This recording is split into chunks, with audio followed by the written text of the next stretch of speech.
Alle sammen og velkommen til denne video. I dag, der prøver vi at spille et rigtig gammelt spil. Det er nemlig The Stanley Parable. Jeg spillede faktisk igennem det i går, men der skete noget med optagelsen, så jeg skulle nogle ting. Men i dag, der skal vi bare i gang med Stanley Parable. Jeg tror, at vi starter med at spille igennem spillet, som narratoren siger. This is the story of a man named Stanley. Stanley worked for a company in a big building where he was employee number 427. Employee number 427's job was simple. He sat at his desk in room 427 and he pushed buttons on a keyboard. Orders came to him through a monitor on his desk, telling him what buttons to push, how long to push them, and in what order. This is what employee 427 did every day of every month of every year. And although others might have considered it soul-rending, Stanley relished every moment that the orders came in, as though he had been made exactly for this job. And Stanley was happy. And then one day, something very peculiar happened. Something that would forever change Stanley. Something he would never quite forget. He had been at his desk for nearly an hour when he realized that not one single order had arrived on the monitor for him to follow. No one had showed up to give him instructions, call a meeting, or even say hi. Never in all his years at the company had this happened, this complete isolation. Something was very clearly wrong. Shocked, frozen solid, Stanley found himself unable to move for the longest time.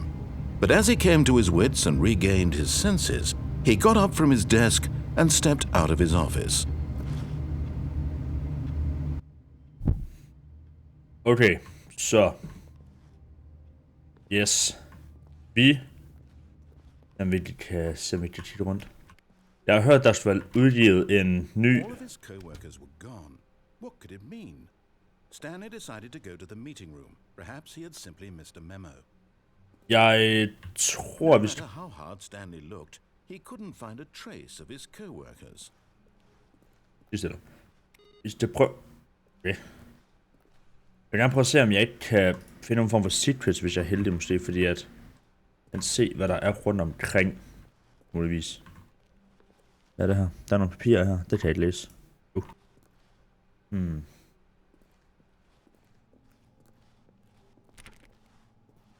Jeg tror, vi prøver alle dørene. Bare lige for lige at se. Hvad er derovre? 420. Jeg håber det. Der er en dør der. Der kan man ikke komme... det er faktisk mærkeligt. Du kan ikke se det her. Her er der ikke noget. Men går du herover, så er der noget. Vil du slå den computer før? Hvad nu hvis vi prøver at gå til alle computer vi kan? Og bare slukke dem alle sammen, og så der sker der, hvis vi gør det. Måske, hvis vi er heldige. When Stanley came to a set of 2 open doors, he entered the door on his left. Okay, så prøver vi det.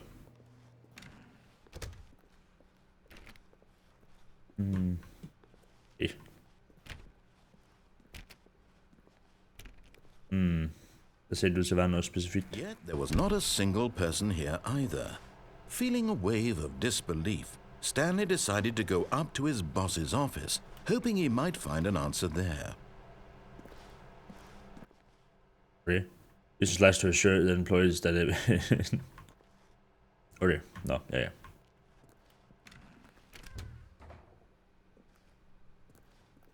Stanley stepped into the broom closet, but there was nothing here, so he turned around and got back on track.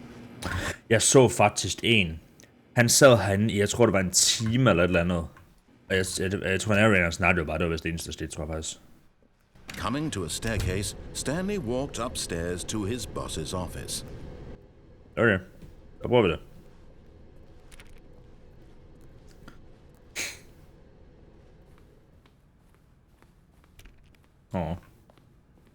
Det var meget sjovt. Åbne den der her. Jeg ved ikke, okay. Stepping into his manager's office, Stanley was once again stunned to discover not an indication of any human life. Shocked, unraveled, Stanley wondered in disbelief who orchestrated this, what dark secret was being held from him. What he could not have known was that the keypad behind the boss's desk guarded the terrible truth that his boss had been keeping from him. And so the boss had assigned it an extra secret PIN number, 2845. But of course, yet incredibly, by simply pushing random buttons on the keypad, Stanley happened to input the correct code by sheer luck. Amazing. He stepped into the newly opened passageway. Jeg laver tastaturlyde. Det kan jeg også. Der herovre. Der er meget tomt. Men der er ikke noget specielt. Okay. Jeg vil gerne prøve at finde ud af, hvad det er for nogle videoer, jeg faktisk gerne vil se. Fordi at jeg har brugt et par dage nu på at prøve at finde ud af det. Og jeg ved ikke helt, hvad man skulle uploade. Så hvis I har nogle idéer, så skriv dem lige ned i kommentarerne, så sætter jeg super meget pris på det. Eller skriv dem på vores community. Stanley realized he felt a bit peculiar. It was a stirring of emotion in his chest, as though he felt more free to think for himself, to question the nature of his job. Why did he feel this now, when for years it had never occurred to him? This question would not go unanswered for long. Det er fordi, han er en closet furry! Og nu skal han til at... Tig stille. Træls. Det er fordi, som jeg siger, Stanley han er en escape. Han kan escape til furriesne, de er dernede. Hvordan? Vi joiner dem senere. Vi joiner dem i næste video. Hvis I kan lide at se det her, så laver vi en video, hvor vi tjekker hele lortet ud. Så det. Hvad står der? Det kan jeg ikke læse. Okay, fedt. Sindssygt. The lights rose on an enormous room packed with Holy television screens. What horrible secret did this place hold? Stanley thought to himself. Did he have the strength to find out? Der er nogle historiespil, faktisk... Jeg har aldrig spillet sådan nogle historiespil rigtigt. Men jeg må da være ærlig at sige, at jeg synes, de er sjove, når man sådan kigger på dem. Shit. Their true nature revealed. Hvorfor er han fyret? Each bore the number of an employee in the building, Stanley's co-workers. The lives of so many individuals reduced to images on a screen, and Stanley, one of them, eternally monitored in this place where freedom and... Vent, vil jeg så sige, hvis jeg...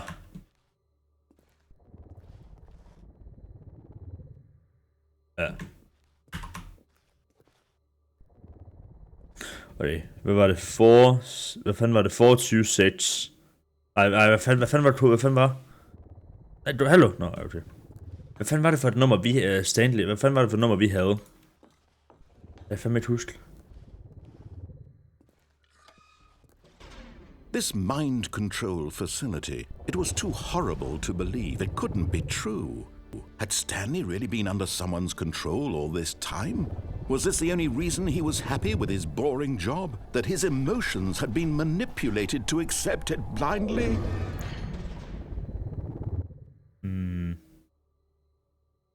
That's really...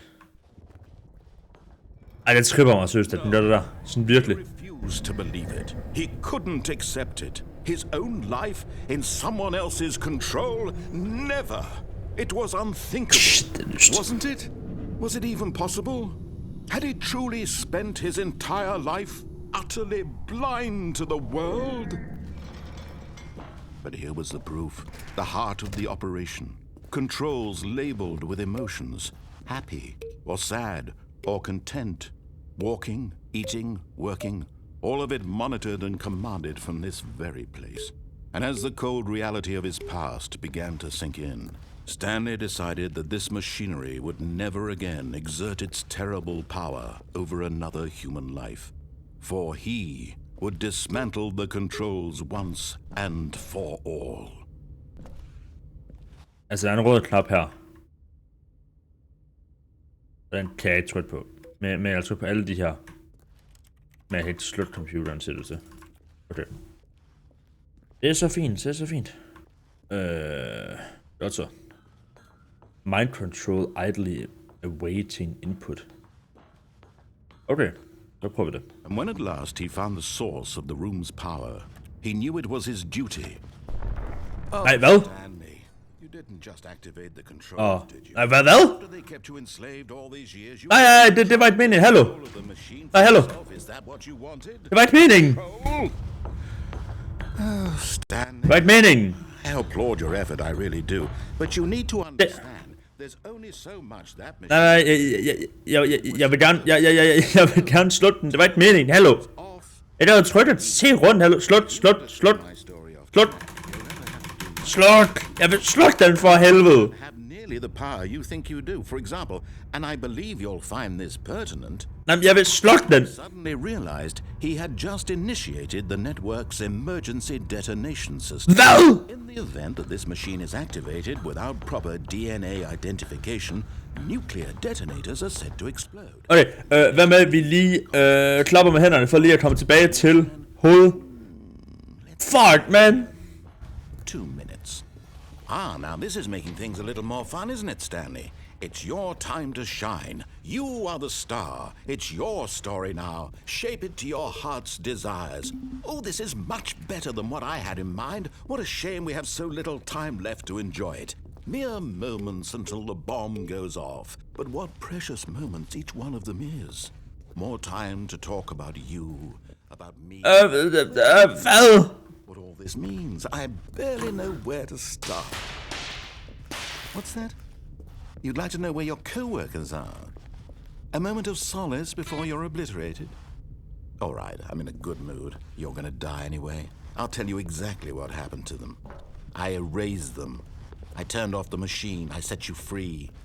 Of course, that was merely in this instance of the story. Sometimes when I tell it, I simply let you sit there in your office forever, pushing buttons endlessly and then dying alone.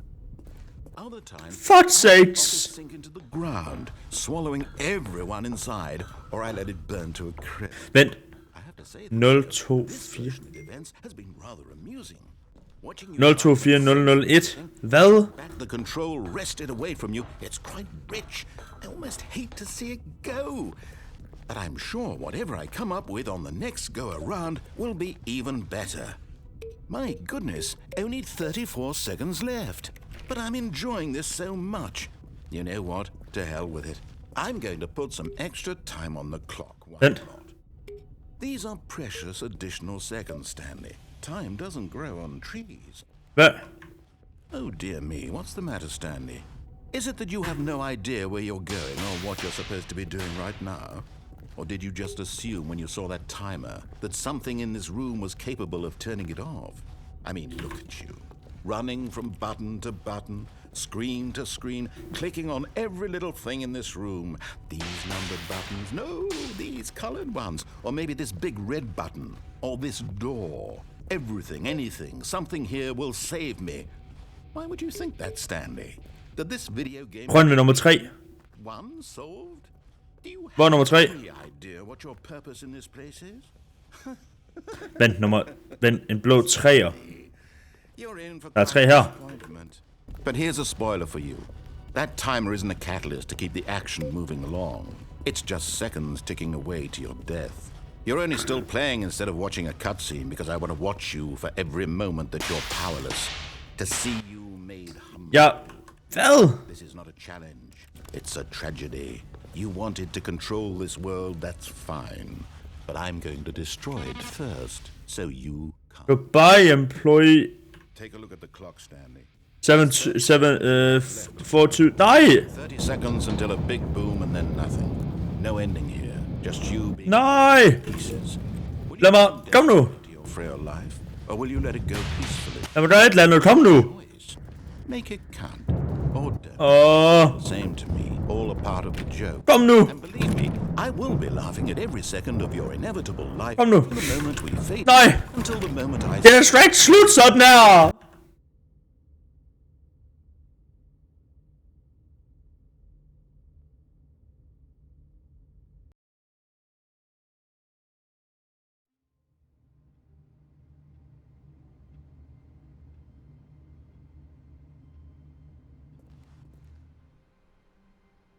All of his co-workers were gone.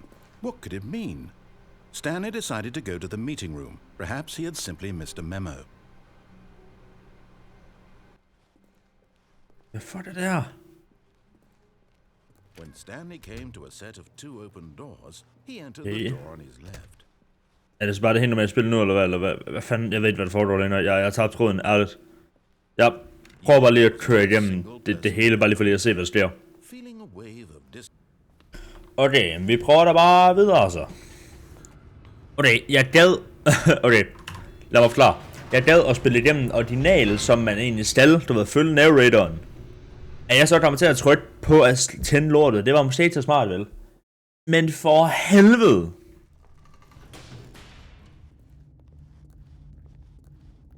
Stanley walked straight ahead through the large door. Det er flot, kom så.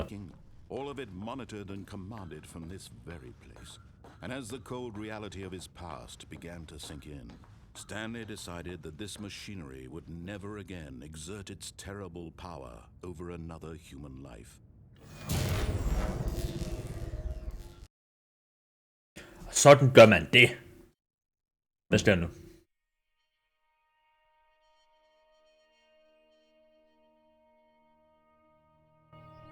Blackness and a rising chill of uncertainty. Was it over?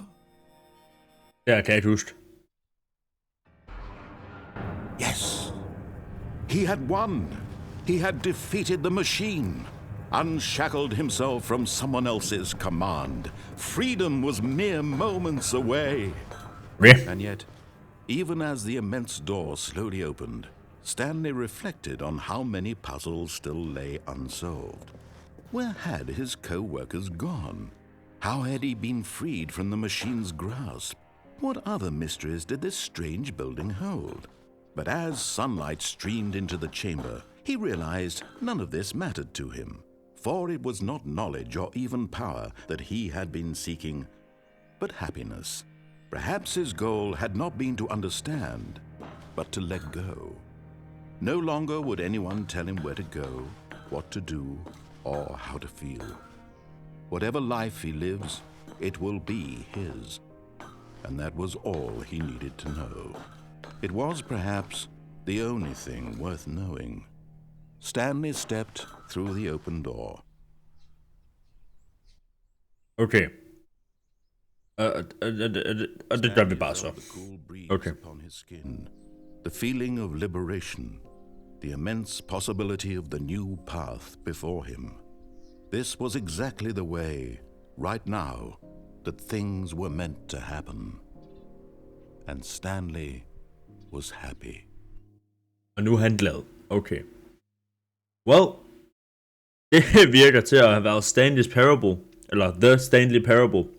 Jeg vil sige tusind tak, fordi I så med at hoppe noget videoen. Hvis I vil den, så må I like. Hvis I synes, at man skal lave noget mere med det her, ved du hvad, så må I da super gerne gøre mig en tjeneste, og skrive noget i kommentaren, hvis der er flere videoer med det her. Ellers, så må I da like videoen, hvis I vil den, og så må I have en rigtig god dag, og ses vi bare i næste video. Hej!